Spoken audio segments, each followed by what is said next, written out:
샌프란시스코 자이언츠의 부진한 타선은 단순히 이정후 선수 한 명만의 문제가 아닙니다. 2일 미국 애리조나주 피닉스 체이스 필드에서 열린 2025 메이저리그 정규 시즌 애리조나 다이아몬드백스와의 원정 경기에서 샌프란시스코는 2대8로 완패했습니다. 이날 패배로 샌프란시스코는 4연패에 빠지며 시즌 41패째를 기록했고 내셔널리그 서부지구 선두인 다저스와의 승차는 9경기까지 벌어졌습니다.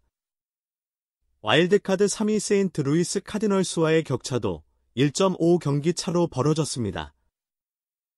이처럼 순위 경쟁에서 밀려나는 원인 중 가장 큰 문제는 빈약한 공격력입니다.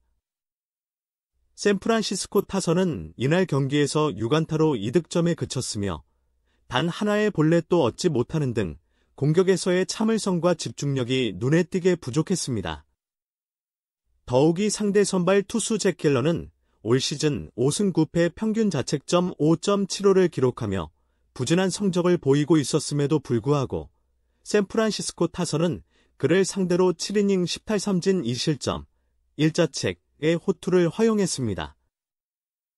샌프란시스코의 올 시즌 팀 타격 지표는 전반적으로 매우 저조합니다. 타율 0.230, 645안타, 80홈런, 334타점, 353득점, 오페스 0.682를 기록하고 있으며 내셔널리그 전체에서 타율 14위, 홈런과 타점, 득점 모두 11위, 오페스는 13위에 머물러 있습니다. 특히 팀 안타 수는 리그 최하위이며 볼넷 개수는 두 번째로 많지만 그로 인한 실질적인 공격력 증가는 전혀 나타나지 않고 있습니다. 최근 5경기에서는 총 9득점에 그치며 경기당 평균 2점도 채우지 못하고 있고 안타 역시 경기당 6개 미만으로 줄었습니다. 이는 경기력 하락으로 직결되며 지난 14일 다저스를 꺾고 공동 선두에 올랐던 샌프란시스코는 그 이후 15경기에서 4승 11패라는 참담한 성적을 거두며 순위가 크게 하락했습니다. 이정후 선수의 부진 역시 최근 팀 타선 침체와 맞물려 주목받고 있습니다. 이정후는 6월 한 달 동안 타율 0.143, OPS 0.551이라는 최악의 성적을 기록했고 시즌 타율은 0.240, OPS는 0.704로 추락했습니다. 하지만 이정후 한 명만을 탓할 수는 없습니다. 이날 애리조나전에서 이정후 대신 선발 중견수로 출전한 데니얼 존스는 3타수 1안타 1득점으로 무난한 활약을 펼쳤지만 팀 전체의 득점력에는 큰 변화가 없었습니다. 한 명의 교체로 해결될 문제가 아니라는 점이 명확히 드러났습니다. 실제 통계를 보면 샌프란시스코 타선 전체가 부진의 책임에서 자유로울 수 없습니다. 최근 중도 영입된 라파엘 데퍼스를 제외하면 팀 내 OPS 1위는 0.812를 기록 중인 맷 체프먼이며 이는 리그 상위권 팀 중심 타자의 지표로는 부족한 수준입니다. 시즌 초반 팀 타선을 이끌었던 엘리엇 라모스 역시 6월 이후 OPS가 0.7대를 겨우 유지하며 타격감이 크게 하락했습니다. 시즌 내내 타격에 어려움을 겪고 있는 윌리 아다메스 역시 여전히 만족스럽지 않은 경기력을 보이고 있으며 중심 타자들이 이 정도이니 다른 타자들의 부진은 말할 것도 없습니다. 게다가 샌프란시스코가 기대를 걸고 영입한 데버스조차도 이적 전에는 OPS 0.905를 기록하고 있었지만 팀에 합류한 이후로는 0.868까지 떨어졌으며 최근 기록만 보면 0.7도 넘기지 못하고 있습니다. 이에 따라 펫버렐 타격 코치의 지도력에 대한 비판도 커지고 있습니다. 그런데도 구단은 경기 시작 전 밥 멜빈 감독의 계약 연장 옵션을 발동하며 내년까지 재신임을 확정했습니다. 그러나 그 직후 또 한 번의 참패를 당하면서 팬들 사이에서는 구단의 결정에 대해 부정적인 여론이 커지고 있습니다. 현재 샌프란시스코 자이언츠는 개인 선수의 슬럼프를 넘어서 팀 전체가 전반적인 공격력 침체에 빠진 상태입니다. 개별적인 문제에 집중하기보다는 팀 차원의 종합적인 전술 수정과 타격 시스템 점검이 시급해 보입니다. 특히 중심 타자들의 회복과 타선 전체의 균형 회복 없이는 순위 반등 역시 기대하기 어려운 상황입니다. 이정후 선수가 소속된 메이저리그 샌프란시스코 자이언츠가 극심한 타격 부진과 연패의 늪에 빠져 있는 가운데 구단은 팀의 사령탑 밥 멜빈 감독에 대한 전폭적인 신뢰를 다시 한번 확인하며 2026년까지 계약 옵션을 행사했다고 공식 발표했습니다. 이에 따라 멜빈 감독은 내년에도 계속해서 샌프란시스코의 지휘봉을 잡게 되었고 총 3시즌 연속으로 팀을 이끄는 지도자로 자리매김하게 됐습니다. 샌프란시스코 구단은 2일 한국 시간 미국 애리조나주 피닉스에서 열렸던 애리조나 다이아몬드백스와의 원정 경기를 앞두고 공식 채널을 통해 이 같은 소식을 전했습니다.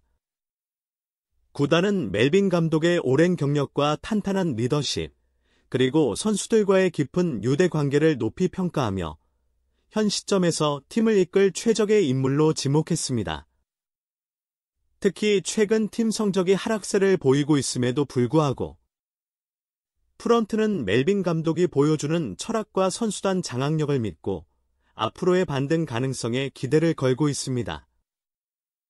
구단 야구 부문 사장인 버스터 포즈는 경험이 풍부하고 선수들에게 깊은 신뢰를 받고 있는 리더와 함께한다는 사실만으로도 우리는 행운을 누리고 있다고 생각한다고 말했습니다.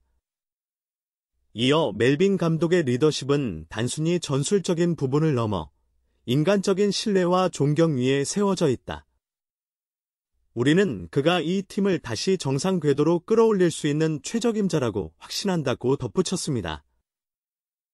밥 멜빈 감독은 메이저리그 22 시즌째를 맞이하는 베테랑 사령탑으로 포스트 시즌 진출 8회, 지구 우승 4회, 리그 챔피언십 시리즈 진출 2회라는 화려한 이력을 자랑합니다. 그는 또한 올해의 감독상을 3회 수상한 경험이 있으며 오클랜드, 애리조나, 샌디에이고 등 다양한 팀에서 강한 팀 컬러를 만들어낸 지도자로도 널리 알려져 있습니다. 그러나 멜빈 감독이 이끄는 현재의 샌프란시스코는 분명 쉽지 않은 상황에 직면해 있습니다. 팀은 최근 16경기에서 4승 12패라는 처참한 성적을 기록했고 2일 경기에서도 애리조나에 2대8로 완패하며 4연패를 기록했습니다.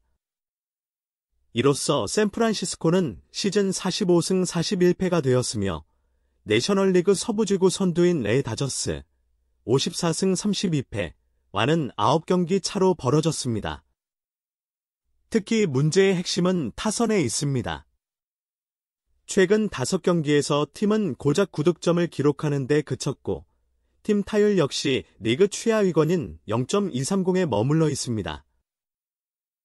홈런, 타점, 출루율, 오페스 등 거의 모든 타격 지표가 리그 중하위권에 머무르고 있으며 중심 타선마저 힘을 내지 못하고 있습니다. 새로운 전력을 수혈하기 위해 영입된 라파엘 데버스조차 이적 후 성적이 하락세를 보이고 있고 기존 주축 타자들도 슬럼프에 빠져 팀의 공격력은 좀처럼 회복될 기미를 보이지 않고 있습니다. 이 가운데 한국 야구 팬들의 관심을 한몸에 받고 있는 이정후 선수의 부진도 아쉬운 부분입니다. 시즌 초반에는 3할 중반대 타율을 유지하며 맹활약했지만 6월 한 달 동안 극심한 타격 슬럼프에 빠지면서 월간 타율이 0.143에 그쳤고 시즌 타율도 현재는 0.240까지 떨어졌습니다. 이정후는 최근 애리조나와의 경기에서도 선발 라인업에서 제외되었고 그의 컨디션과 리듬 회복 여부가 샌프란시스코 타선의 반등과도 직결될 것으로 보입니다. 그럼에도 불구하고 구단은 멜빈 감독의 리더십을 중심으로 다시 한번 조직을 정비하고 후반기 반등을 꾀하겠다는 방침입니다. 멜빈 감독은 옵션 연장 소식 발표 후 지금 우리는 도전에 직면해 있지만 구단과 선수단 모두가 하나의 목표를 향해 나아가고 있다는 점에서 의미가 크다고 밝혔습니다. 이어 네 팀은 계속해서 성장 중이며 나는 이 여정에 계속 동참하게 되어 매우 기쁘다. 팬들께서도 인내심을 갖고 지켜봐 주시길 바란다고 덧붙였습니다. 팀의 핵심 투수인 로건 웹 역시 감독에 대한 강한 신뢰를 표현했습니다.